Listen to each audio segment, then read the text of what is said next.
So my basic proposition is that we have to keep these two things in mind, which are both equally important. What's your problem? And my answer to that is, in many cases, the problem is organizational capability development.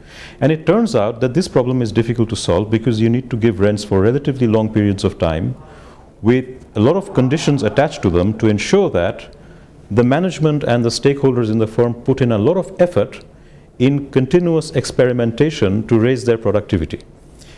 And human nature is that once you get a rent to operate, satisficing behavior sets in, right?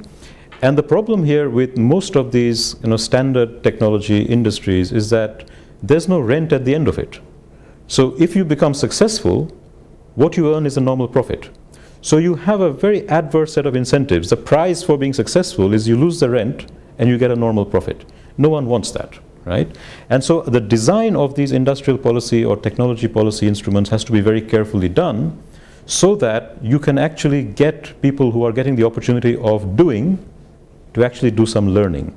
Because we all know that learning by doing is important, but you can keep on doing without any learning.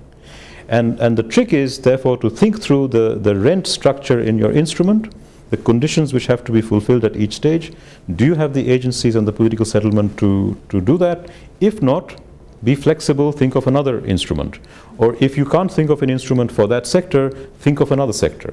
Because it's much better to have success somewhere than try something big and not be successful. And for a lot of our countries in the developing world, the problem is that the political settlements don't allow the easy or relatively easy industrial policy which East Asian countries did, because there the disciplining capacity and the enforcement capacity for big rents was also big, because the political settlement didn't allow companies and so on to block the implementation of these rents.